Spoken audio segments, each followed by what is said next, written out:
everyone, welcome to Terra Talks. My name is Aliana Betis Nino I'm Hannah Grace Johnson. At today's episode, we will be talking about diabetes mellitus. with Dr. Haranilia. Hello guys, welcome to our podcast. My name is Aliana Betis Nino and this is my partner, Miss Hannah Johnson. So today we have some questions for you about the diabetes mellitus. So before we begin, can you introduce yourself for our viewers? So I'm Dr. Josephine Herrera. So I'm an internist and an adult nephrologist at the same time. I finished my residency training in internal medicine at New Mission Hospital, and I pursued my fellowship training in adult nephrology at the National Kidney and Transplant Institute. So Doc, to start our discussion, can you briefly explain the diabetes mellitus and very common na siya for today? Actually, in my practice as a nephrologist, although I'm relatively new in the practice of adult nephrology in the city, but in my experience, diabetes is very random disease. As a matter of fact, it's one of it's the most common cause of actually chronic kidney disease, especially in the Western countries. So as well as in our locality, medyo nag-ano siya, it's already picking up. So one of the causes why diabetes is beginning to be rampant, number one, it actually has to do with the diet of the people and then the lifestyle. So as you can see, most of our diet are patterns of the Western countries. So fast food, processed food. So seldom do families actually prepare home-cooked meals, para balanced diet again. So most of the children nowadays at younger age, they already are exposed to fast food and processed meals. So that's one. And then number two, it can also be brought about by lifestyle. So the stress that is brought about by work, lack of sleep, so that can actually increase your cortisol level, your blood sugar level, so that it can contribute to the development of diabetes. So as you can see, diabetes inherited diabetes type 1, which is genetics, and then the type 2, which is acquired. So most of the cases of acquired diabetes is actually lifestyle. The main factor there is lifestyle and practices. So how does the diabetes mellitus affect the daily life of patients and the overall well-being of patients? So actually, for diabetes, as you can see, with type 1 diabetes, that's usually the subset of patients that develop type 1 diabetes are usually younger ones. Because it's genetic, so it acquired in a younger age because the patient already is a predisposition. But type 2 diabetes is acquired. So usually these are the group of patients that mention on the later part of life develops this type of disease. So how it affects, of course, if diabetes and its complication sets in, symptomatically there are already a lot of complaints on neuropathy, so it affects work. So, for example, in December, we see patients na complaints of peripheral neuropathy. So, we have problems with fine motor movements. So, we really have all those patients as well. And then, not only for the hands, may there's na complications in the lower extremities because patients with diabetes, as you know, and we'll discuss later, also from tao or peripheral disease because of the blood flow. And then they also have, it also affects also the ventilation, the cognitive process, because patients with diabetes are prone to develop small vessel disease. So they develop small strokes. So sometimes, cognitive-wise, they also have symptoms kung nagmamalipatid sila, parang may problems sila sa girato. And then, of course, in mga everyday life, like in quality of life, for example, sleep pattern, it's altered, urination, it bothers them because there is bacteria. Some of them, they have weight loss because of increase in glycemic level, so it is less pulse, so nagganiwang sila. And then, what else? When the complication sets in, for example, kidney-wise, so in a few years' time, if it's uncontrolled, you can end up developing chronic kidney disease and later on end stage.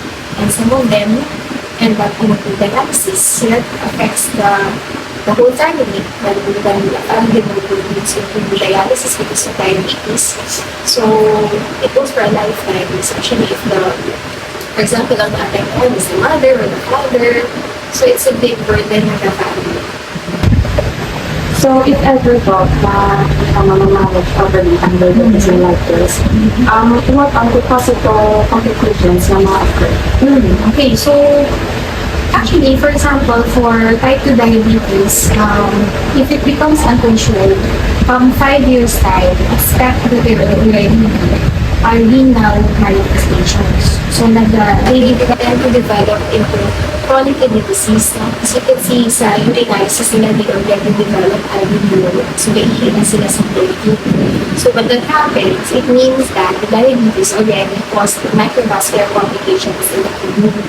So, na siya, may complications na kung hindi siya, if it's not controlled, so pwede siya, buhan na siya complications ng diabetes, so there's macrovascular and microvascular complications, so pwede sila magka-cataract problem, pwede sila magka-CKD or kidney disease, and then develop neuropathy, it will affect their everyday life. So, jam, matakbuhan, especially if they end up into dialysis, it's really very debilitating. So for our next question, Doc, ang diabetes mellitus be prevented or delayed? If yes, how? Yes, it can be delayed because so the problem, why it becomes discovered late, of course, kasi check up, kasi the doctor, no? So, but for example, if my strong family history of diabetes, of course, it's advisable that you get checked earlier. And then, syempre, if may diagnosis that there is already elevated FBS or HbA1c level, so we can start medications early. So to control the level of glucose in the blood, and as well as to prevent the complications that might come afterwards.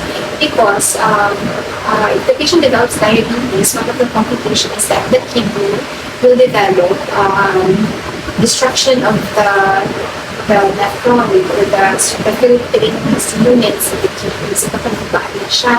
So for example, there are 100% nephron function people and they have diabetes sets in. So magamay na siya. So it becomes like 60% na lang, depende kung yung level of creatinine or glomerular filtration rate the patient has. So when that sets in, mataas ang blood pressure, problem na sila sa heart attack because of the perfusion becomes a problem. What advice can you give to people living with diabetes mellitus and their families? So I think important, sa naman ng aspect, na demonstrate ang family dynamics, family support system. Because of course, if the patient has diabetes, most of the time, and when the complication sets in, the medication becomes a maintenance medication for life.